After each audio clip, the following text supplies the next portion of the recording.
Hi everyone, it's me Ariane and welcome to Stories of Life. Again, another short disclaimer that I already talked to other running candidates in Quezon City and gina-schedule na namon ang amon nga one-on-one talk through video call. So, I hope na this is clear, fair, and no negative reactions sa mga supporters since I've said as much as I can, gina-reach out ko gitanan ng mga kandidato nga makaistorya para mabalata man ilang ang mga plataforma and of course, ang ilang mga experiences during this campaign election.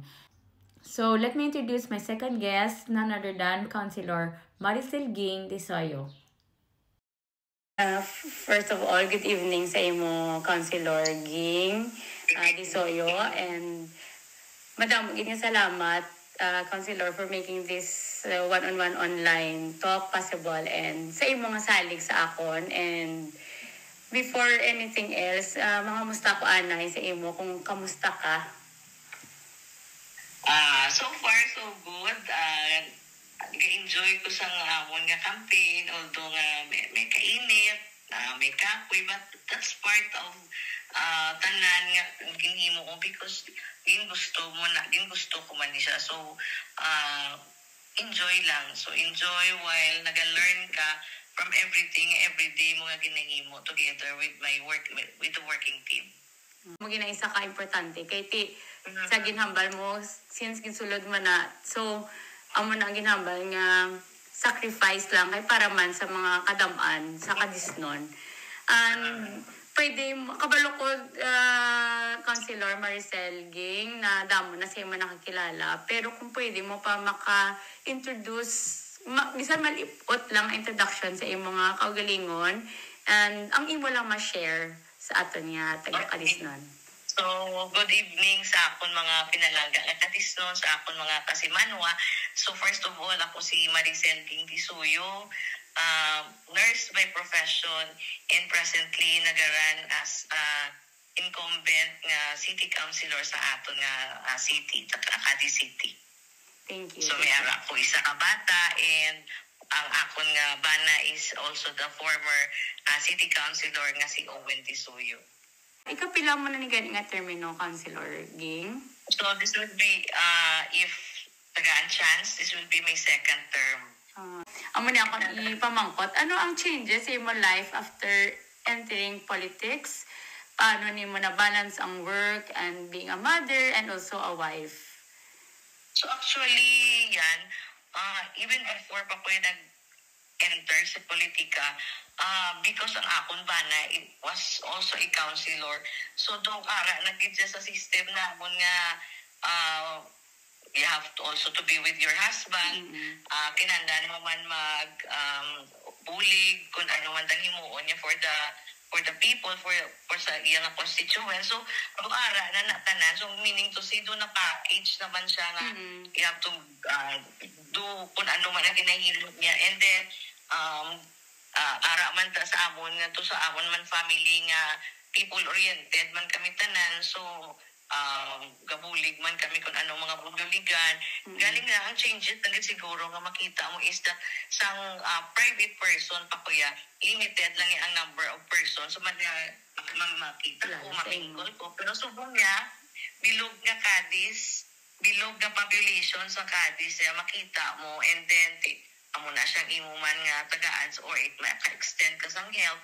So, mas dako ang scope naman niya sang imo naman niya nga itagaan sa attention, tagaan mo man sang imo nga kung ano man ang mahimo mo sa ila because naging pili kanila.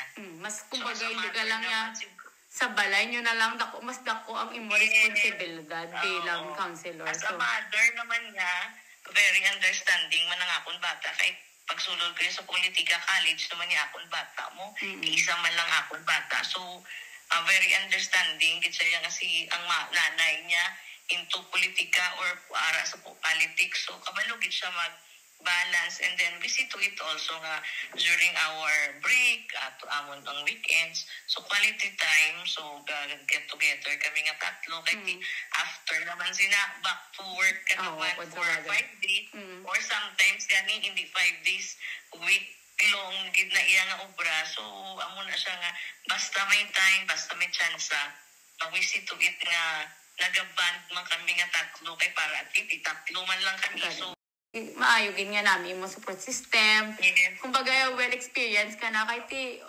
si ex-councilor Owen. Naagyan mo man ang mga experiences. Although wala ka nagapong kasi sa posisyon, pero doara ka naman amo nang hambal nimo. So, actually, before ko nag-start or nag-join sa being a counselor, so naging school nurse ko sa isa ka private nga institution. So,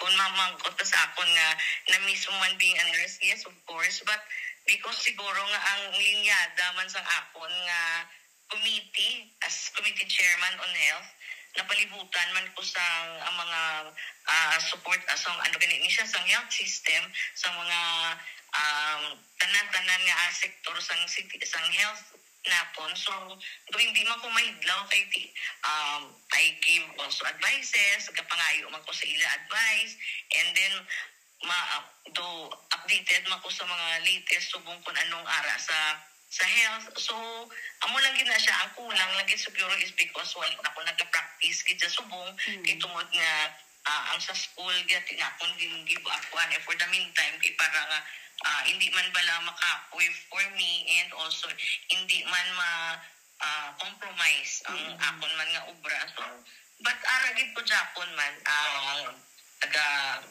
kamit man ko sa amon nga mga staff sa school, and then tiyan mo na siya being the committee chairman, ginahatag nila sa akon on what to do, anong mga himuon for para sa ikaayong lawas ng syudad. So do ara man Japon do same pagiging nurse ko. Okay, wala lagi ko ka duty. Naka-align man po sa ano man ang kurso. So ano man ang akon nga committee chairmanship. So happy gid ko siya dira. Kaya ko pa kasi mo kung amo na ano nga committee bala, so na-answer mo naman nga you're on health committee. So mayroon ka na upod Councilor Ging, or ikaw lang ginaya sa committee sang health? Actually, kung mag-committee chairman, I have also your members. So, I have also may ka-vice chair and may tatlo ka-members. So, kada committee nga ihatag sa amon, so, pilian mo kung sino ang gusto mo nga i-member mo and i-vice chair mo, so you can do that also. But being sa first term ko kay bago ko, so, kabalawang guro nga si Mayor nga nurse ko, so mo na ginatag sa akin ang Committee on Health. So, dapat i-learn mo man kung ano man ang mga basic about sa mga legislative nga mga himuon mo about sa committee mo, so that nga kabalo ka man kung anong himuon mo. You also learn from your colleagues. Yes. Kung ano man, especially ang mga ara na yung daan, yung mga existing mga counselor, so maka-learn ka man sa ila, and very thankful man ko sa akon mga upod because nabuligay kami ang mga ara na nga daan, ginag-guide man nila kami, and thus may mga ara kami nga mga ara iya nga may mga experience na gid. So anong ginambal ba lang give and take lang gid kami, so kanami isang amon nga grupo kay share kami sa ano man ang na-learn namon. So, amo gina importante sa isa ka obra mo sa community. Kumbaga, mayroon ka mo own community as counselors and within the LGU. So, kalaw ay man nga isa ka mo ka grupo, tapos hindi ka mo gabuligay. Do ka, hindi namin. So, good to know nga each one of you help each other man to lift up. Kay para man sa tao mo, hindi man na para sa kaugalingon nyo lang, kundi para sa mga tao nga kadisnon. So, Councilor Ging, if given a chance ng Kadisno na ma-re-elect as Cadiz City Councilor again for your second term, right? Ano pa imo mga further plans and project na gusto mo mahatag sa mga Kadisno? If given the chance, and I hope tagaan ko nila liwat chance, saligan ko nila just like naging saligan ko nila during my first term. So mas baskog ko pagid ang mga para sa ikayong lawas, like for example subong yan, I'm happy to report sa tanan nga Kadisnon nga we are already starting to build our own hospital. So, Wow. amo na siya isa ka sa during my term, pag first term na ako, ginhangyo ko si mayor, why not nga it's high time already nga may ara man kita nga una hospital diri sa Cadiz because kabalo man kita kung ano ya ang aton so nga existing mo.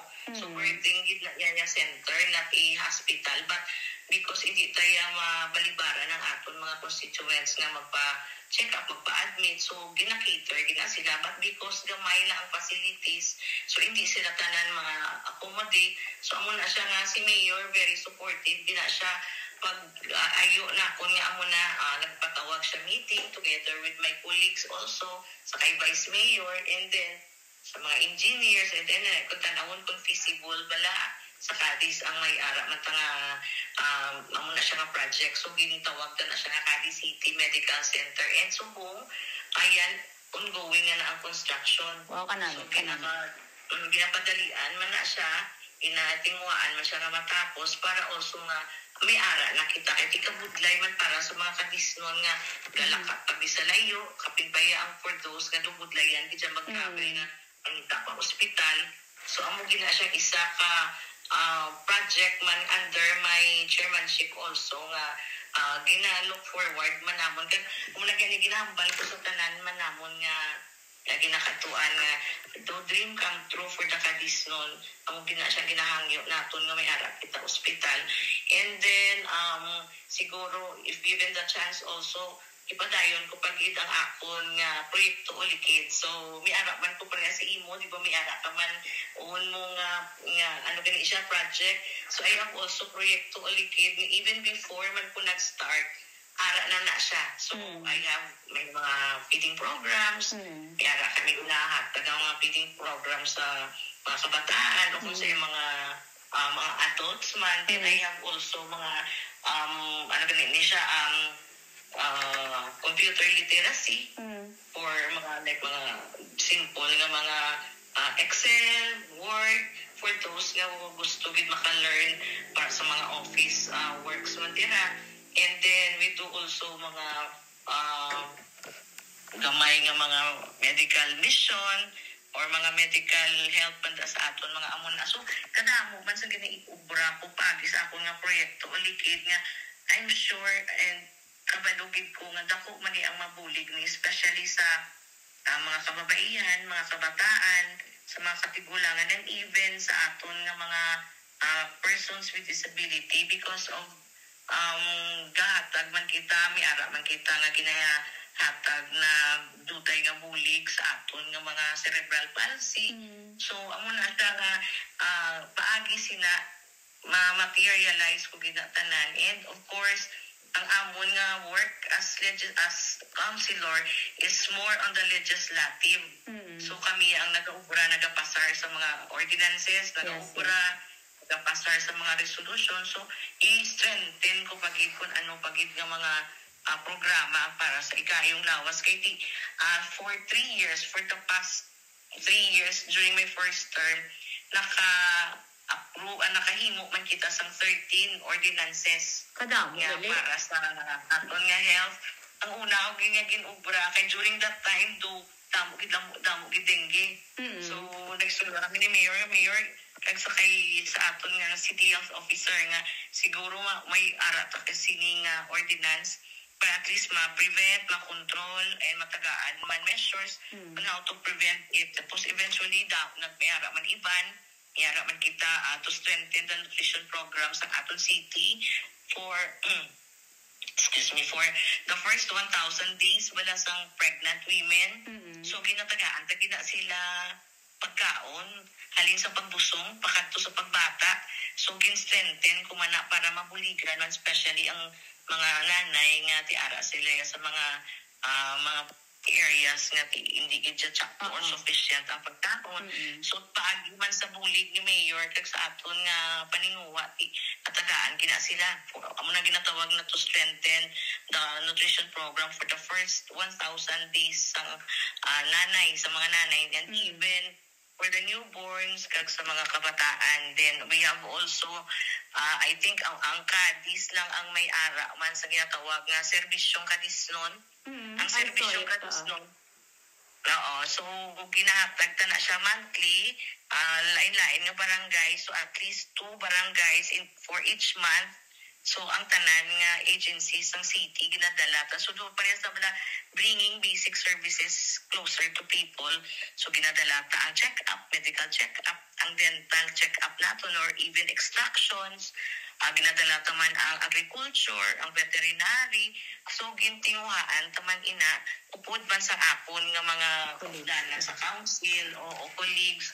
And also tapos ang araw aton man nga although nga national law na siya ang immunization, pero ginapa-make sure man naton nga ang immunization for pregnant women, sa mga tigulang, sige-sige man na siya.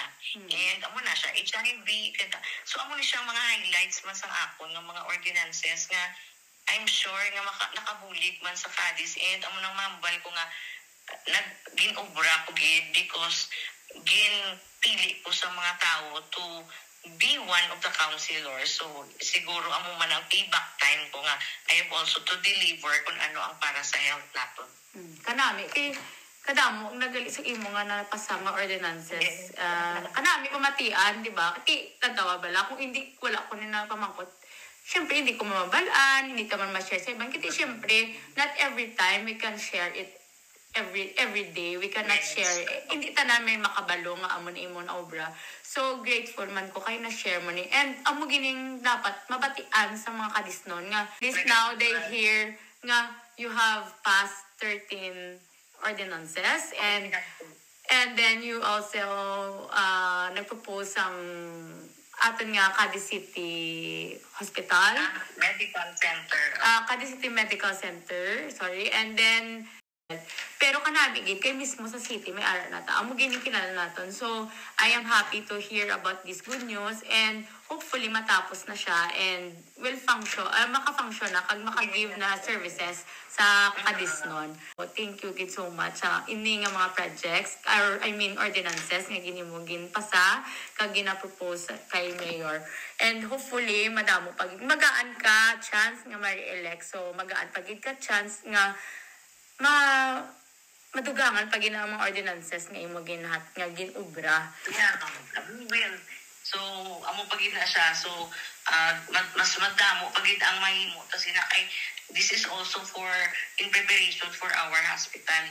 So para nga mas strengthen man ang iyang being a hospital, so kinahanglan mi ara makita na nga mas madamo pagid nga himuon pagid papaskukon ta pagid na o pa damo pa anong right word for that patin aron ta pagid para at least ang benepisyo bala sa tao gid magtago. Kaya experience ko mo nag-vacation ko that 2024 last year. So medyo na-evidence ko. So, nakita ko gid ang sitwasyon nga, gina-cater man nilang tanan, pero hindi gid bala enough ang space. And of course, lain gid man kung magdako-dako ang space naton. Kag, okay.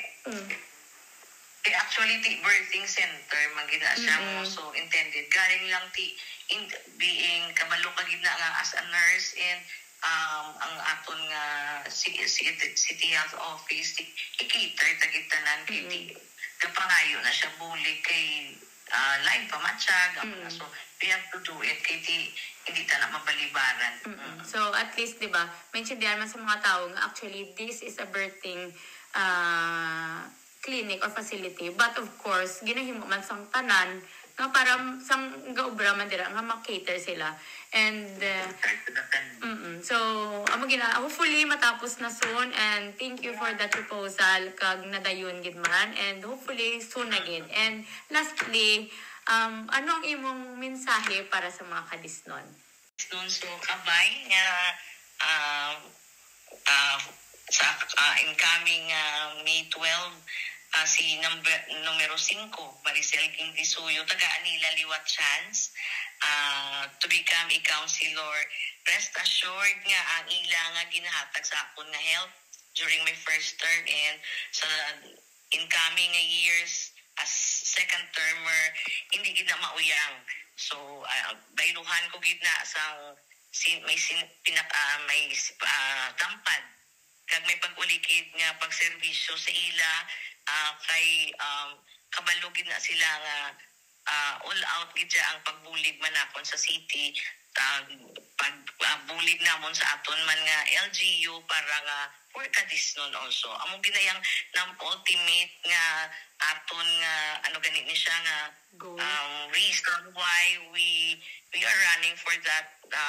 Isa siguro is passion mo want to serve, and of course para gid sa mga tao kay wala ka naman iban nga ano is para sa mga tao. So kabay nga buligan kundi yan for the second time nga mabutang liwat sa konseyo, and amo na ambal po, rest assured na I will deliver and mag-work gid kung ano man ang para sa kadisnon. Yes, thank you, Gid. I hope mabatian nila and nabatyagan man nila ang imo pagka-responsible counselor. So, thank you so much and salamat, Gid. Salamat, Gid, for this chance and opportunity. Nga mas nakilala ka pa nakon, and of course, nga ma-share naton sa iba niya kadisnon. Thank you, Gid, so much. And God bless and good luck for this coming election. God bless man sa imo kini ka nami man sa imo nga ano ni nga project sa imo nga program, and also God bless man sa family mo. Kabalo ko nga ang imo man nga heart, ang imo man nga passion is to help and also serve ang imo nga sa imo nga fellow kadiston. So keep it up also, and ari man lang kami di, so pwede kita ya kabuligay, open gid kami tanan. So I hope na damo pagid ka man mabuligan, kag kita man tanan mabuligan nga nagakinahanglan para sa akon. Once again, thank you so much, Councilor Maricel Ging Disoyo, for your time, and good luck and God bless for this upcoming 2025 election. And to everyone, thank you for watching. Don't forget to like and follow for more video updates. Take care and God bless.